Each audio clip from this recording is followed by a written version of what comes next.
इस वक्त बड़ी खबर आ रही है, ममता बनर्जी पर कानूनी शिकंजा कसने की कोशिश। ये बड़ी खबर, ममता बनर्जी पर कानूनी शिकंजा कसने की कोशिश। सिलीगुड़ी के बाद कोलकाता में भी शिकायत दर्ज। भड़काऊ बयान और राजद्रोह के आरोप लगाए गए हैं। विवादित चुनावी भाषण को लेकर शिकायतें। भारत बांग्लादेश संबंधों को प्रभावित करने का आरोप। तो पुलिस से एफआईआर दर्ज करने की मांग। ये बड़ी खबर, सिलीगुड़ी के बाद कोलकाता में भी शिकायत दर्ज हो गई है। ममता बनर्जी के खिलाफ भड़काऊ बयान और राजद्रोह के आरोप लगाए गए हैं।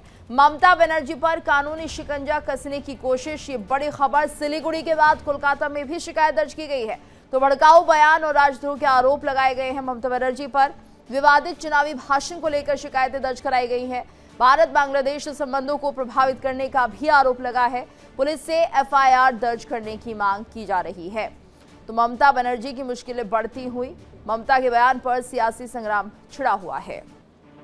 तो ममता बनर्जी पर कानूनी शिकंजा कसने की कोशिशें तेज होती हुई दिखाई दे रही हैं। जो भड़काऊ बयान ममता बनर्जी ने दिए हैं, ऐसे में उनके ऊपर राजद्रोह के आरोप लगाए गए हैं। विवादित चुनावी भाषण को लेकर कई शिकायतें दर्ज कराई गई हैं। तो भारत बांग्लादेश संबंधों को प्रभावित करने का आरोप भी लगा है। और ज्यादा जानकारी रुक करेंगे संवाददाता अमरदेव पासवान का। अमरदेव, देखिए, जिस तरह से ये आरोप तय किए जा रहे हैं, शिकायतें दर्ज कराई जा रही हैं, ये माना जाए कि ममता बनर्जी की मुश्किलें बढ़ती हुई दिख रही हैं। जी बिल्कुल। 2 तारीख को जो है, जब धरने पर ममता बनर्जी जब धर्मतला में बैठी थी, उसी दौरान उन्होंने एक भाषण दिया था और उसमें उन्होंने जो है कहा था कि बांग्लादेशी नागरिक जो है उस्मान हादी का जिक्र करते हुए जो है उसमें जो है गृह मंत्रालय का भी जो है नाम लिया था और साथ में जो है अमित शाह जो है गृह मंत्री, उनका भी जो है जिक्र किया था। उसको लेकर जो है मामला काफी तूल पकड़ा और सिलीगुड़ी का जो है साइबर थाना, वहां पर रिंकी सेन चटर्जी नाम की एक अधिवक्ता है, उन्होंने जो है उनके खिलाफ जो है मामला दर्ज कराया ममता बनर्जी के खिलाफ। तो ये जो है चीजें हैं जो सामने आई हैं, जिसको लेकर जो है अभी जो है ममता बनर्जी की जो है मुश्किलें काफी बढ़ गई हैं।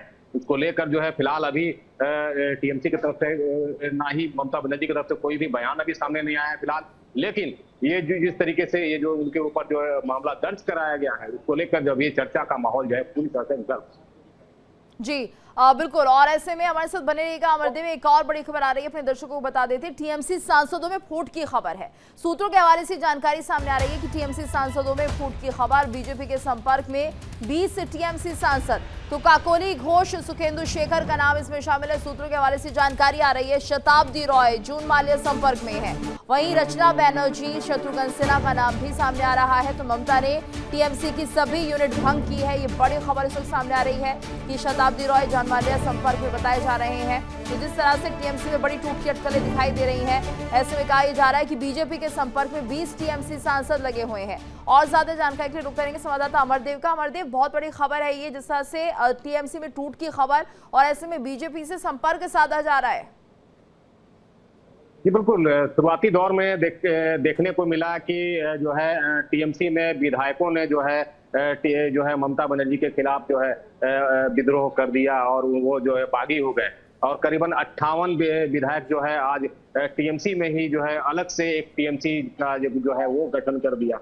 इस बार भी वही देखने को मिला है जो ममता बनर्जी हमेशा से जो है यह जो है आज से जो है सोच रही थी कि कहीं विधायक तो उन्होंने बगावत किया ही है, अगर जो है उनके सांसदों ने अगर बगावत कर लिया तो उनकी मुश्किलें और भी बढ़ जाएंगी। तो इस बार भी यही हुआ है और अब उनके सांसदों में जो है फूट पड़नी शुरू हो गई है और वो धीरे धीरे जो है बीजेपी के साथ जो है संपर्क साधना शुरू कर दिए हैं, जिसका एक तस्वीर भी सामने आया है जो आप देख सकते हैं कि जो है एक सांसद जो है उनके खिलाफ जो है अब विद्रोह का जो है एक जो है रास्ता अपना चुकी हैं।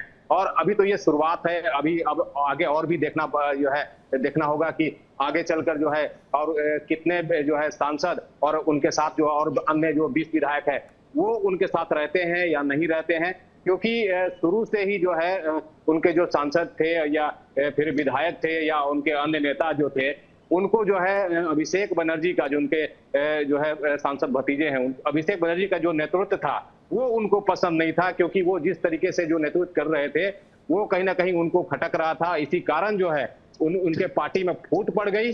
अब फूट का असर ऐसा दिखा कि वो जो है उनके जो है 58 विधायक जो है वो बागी हो गए। अब सांसदों की बारी है। अब सांसद भी जो है सांसदों में भी टूट शुरू हो गई है और वो भी अब जो है बागी बनने शुरू हो गए हैं, जिसकी तस्वीर है जो सामने आई है। बिल्कुल। और जिस तरह से 20 टीएमसी के सांसद बीजेपी के संपर्क में, अपने आप में बहुत बड़ी खबर है। अमरदेव बने रहिएगा हमारे साथ। एक और बड़ी खबर सामने आ रही है बंगाल से जुड़ी, जहां पर ममता बनर्जी को एक और बड़ा झटका लगा है। पूर्व मंत्री अरूप विश्वास का भाई गिरफ्तार हुआ है। उगाही केस में स्वरूप विश्वास की गिरफ्तारी हुई है। कोलकाता पुलिस ने स्वरूप विश्वास को गिरफ्तार किया है।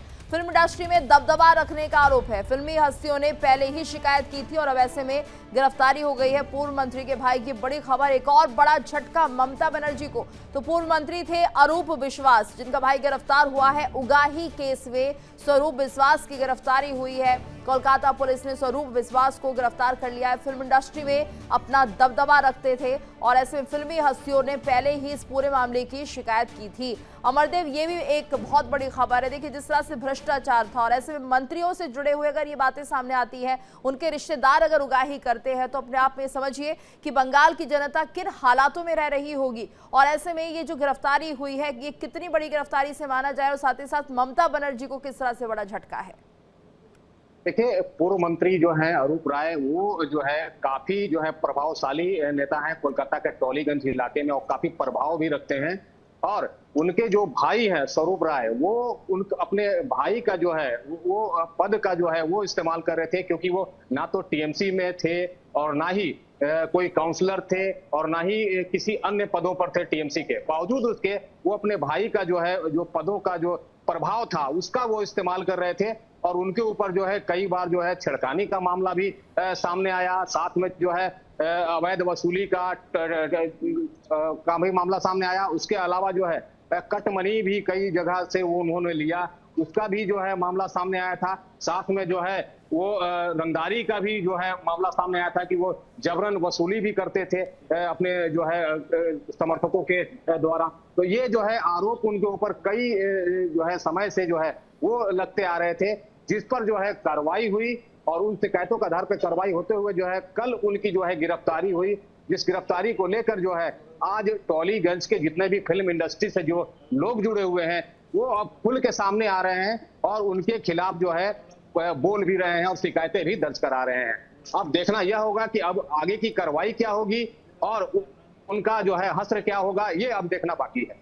जी बिल्कुल। और अब देखना होगा, क्योंकि जिस तरह से भ्रष्टाचार में लिप्त हुए रसूखदार दिखाई देते हैं, हमेशा संरक्षण उन्हें मिला है, लेकिन अब जब सत्ता परिवर्तन हुआ है तो किस तरह से इन पर कार्रवाई होती है, नजर बनाए रखिएगा। अमरदेव, आपसे और अपडेट लेंगे। धन्यवाद आपका इस पूरी जानकारी के लिए। देखिए इंडिया डेली 24/7 अब आपकी स्मार्ट टीवी पर।